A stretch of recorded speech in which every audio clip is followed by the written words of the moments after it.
A OAB tem um papel institucional muito importante na sociedade, não apenas relacionados aos advogados, à carreira jurídica, a prestar essa assistência aos profissionais. Como é que a senhora avalia o posicionamento e a ação da OAB aqui no Rio Grande do Norte nos temas de interesse da sociedade? Absolutamente omissa em todos os temas. A OAB tem se mantido omissa em todos os temas sociais que ela precise opinar. E ela não precisa ter opinião, e aliás, ela nem deve ter opinião política sobre nenhum tema social. A opinião da OAB deve ser baseada na lei e na Constituição.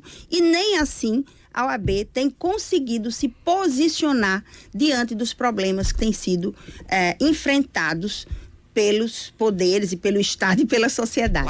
Qual o exemplo que a senhora traz aqui à bancada? Olha, eu diria a você que todas as questões que nós estamos enfrentando, a violência que aí se encontra, esse problema hoje das facções, por exemplo, que nós enfrentamos, que o Estado enfrenta, a OAB não tem um posicionamento, não tem um posicionamento legal, não tem um enfrentamento dessas questões, né? São inúmeras questões que eu poderia colocar aqui para você, de que quando você fala em omissão, é muito difícil você dizer quais são os casos, porque ela não se posiciona em absolutamente nada. Seria mais fácil você me perguntar assim: Rosana, tem algum fato que a OAB se posicionou? E eu vou lhe dizer não, nenhum. Inclusive, doutora Rosana, a senhora cita a questão da violência. O Rio Grande do Norte passou recentemente por um momento de muita intranquilidade com aqueles ataques criminosos.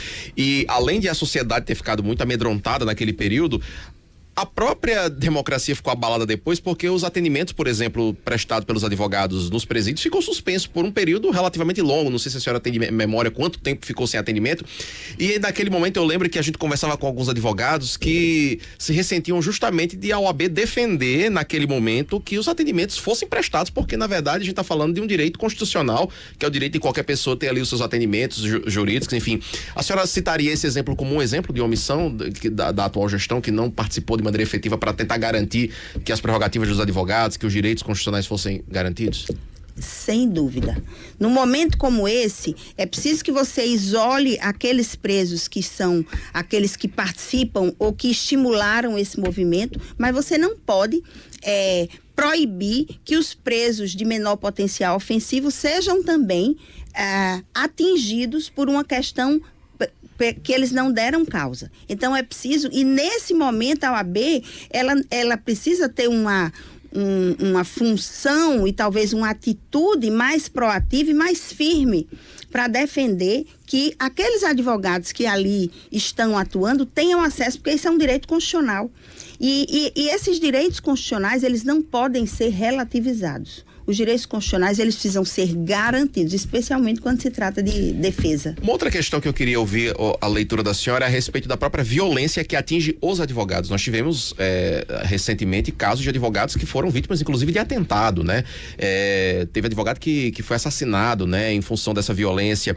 E a sociedade tem essa percepção também de que a OAB poderia ser mais engajada e enfática na cobrança, inclusive, da proteção desses advogados. É o pensamento da senhora? É o sentimento Tiago, também? Antigamente, há muitos anos atrás, você não via, haveria até o cometimento de um crime contra um determinado elemento, mas o advogado dele jamais seria atingido. Hoje, a OAB está tão fragilizada e a advocacia está tão fragilizada que os advogados estão sendo mortos. E muitas vezes a OAB, ela se comporta e se coloca de modo a também criminalizar a advocacia, porque é preciso você separar o joio do trigo, né?